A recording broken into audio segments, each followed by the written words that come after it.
Hi friends, ಇವತ್ತು ನಾನು ಶಿವಕ್ಕ ಪ್ರೀತು ಶಿರದ ಹತ್ರ ಇರೋ ಉಡುಸ್ಲಮ್ಮ ದೇವಸ್ಥಾನಕ್ಕೆ ಬಂದಿದ್ವಿ. ಸರ್ವಮಂಗಳ ಸಿಸ್ಟರ್ ಕೂಡ ನಮಗೆ ಸಿಕ್ಕಿದ್ರು ಆಕಸ್ಮಿಕವಾಗಿ. ಅವರು ನಮ್ಮ ಜೊತೆ ದೇವಸ್ಥಾನಕ್ಕೆ ಬಂದಿದ್ರು. ಈ ದೇವಸ್ಥಾನದ ವಿಶೇಷತೆ ಏನಂದ್ರೆ, ನಾವೇನಾರ ಮನ್ಸಲ್ಲಿ ಏನಾರ ಅನ್ಕೊಂಡ್ರೆ ಅದು ನೆರವೇರೋ ಆಗಿದ್ರೆ ಇಲ್ಲಿನ ಕಲ್ಲು ಕೂಡ ತಿರುಗು. ನೋಡಿ, ನಮ್ಮ ಜೊತೆ ಸರ್ವಮಂಗಳ ಸಿಸ್ಟರು ಬಂದಿದ್ರು. ನೋಡಿ, ಅವರು ಕಲ್ಲಿನ ಮೇಲೆ ಕೂತ್ಕೊಂಡಿದ್ದಾರೆ. ನೋಡಿ ಕಲ್ಲು ಹೇಗೆ ತಿರುಗ್ತಾ ಇದೆ. ಅವರು ಮನ್ಸಲ್ಲಿ ಏನು ಅನ್ಕೊಂಡಿದ್ರೋ ತಿರುಗ್ತಾ ಇದೆ. ನಾನು ಸಹ ಅವ್ರ ಪಕ್ಕದಲ್ಲೇ ಕೂತಿದ್ದೀನಿ. ನಾನು ಕೂಡ ಮನಸ್ಸಲ್ಲಿ ಏನೋ ಅಂದ್ಕೊಂಡಿದ್ದೆ, ಕಲ್ಲು ಕೂಡ ತಿರುಗ್ತು. ನಾನು ತುಂಬ ಸಲ ಬಂದು ಹೋಗಿದ್ದೀನಿ. ಇಲ್ಲಿ ಏನು ಅಂದ್ಕೊಂಡ್ರೂ ಆಗುತ್ತೆ. ಈ ಥರ ದೇವಸ್ಥಾನ ನಾನು ಎಲ್ಲೂ ನೋಡಿರಲಿಲ್ಲ. ಅದು ನಾವು ಮನಸ್ಸಲ್ಲಿ ಏನಾರ ಅಂದ್ಕೊಂಡ್ರೆ ಕಲ್ಲು ತಿರುಗೋದು.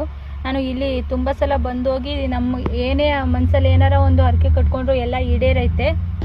ನಿಮಗೆ ಯಾರಿಗಾರ ಇಷ್ಟ ಆದರೆ ಬನ್ನಿ. ಹಾಗೆ ನಾವು ಈ ದೇವಸ್ಥಾನದಲ್ಲಿ ಪೂಜೆ ಎಲ್ಲ ಮುಗಿಸ್ಕೊಂಡು ಮತ್ತೆ ನನ್ನ ಫ್ರೆಂಡಿಗೆ ಮೀಟ್ ಮಾಡೋಣ ಅಂತ A2B ಹೋಟೆಲ್ ಹತ್ರ ಹೋಗಿದ್ವಿ. ಅಲ್ಲಿ ನನ್ನ ಫ್ರೆಂಡು ಆಕಸ್ಮಿಕವಾಗಿ ಆಚೆ ಬಂದು ನಾವು ಅವಳನ್ನ ನೋಡಿ ಮಾತಾಡ್ಸ್ದೆ. ಅವಳು ತುಂಬ ಖುಷಿಯಿಂದ ಬಂದು ತಪ್ಕೊಂಡ್ಳು. ಪಾಪ ನನಗೆ ಅವಳಿಗೆ ನೋಡಿ ತುಂಬ ಖುಷಿ ಆಯಿತು. ಆಮೇಲೆ ಊಟ ಮಾಡೋಣ ಅಂತ ಹೋದ್ವಿ. ಊಟ ತುಂಬ ಚೆನ್ನಾಗಿತ್ತು. ಊಟ ಎಲ್ಲರೂ ಮಾಡಿದ್ವಿ, ಖುಷಿಯಾಗಿ ಊಟ ಮಾಡಿ. ನನ್ನ ಫ್ರೆಂಡ್ಸು ತುಂಬ ಜನ ಫ್ರೆಂಡ್ಸ್ಗಳಿದ್ರು. ಅವರೆಲ್ಲ ನನ್ನ ತುಂಬ ಖುಷಿಯಾಗಿ ಮಾತಾಡ್ಸಿದ್ರು.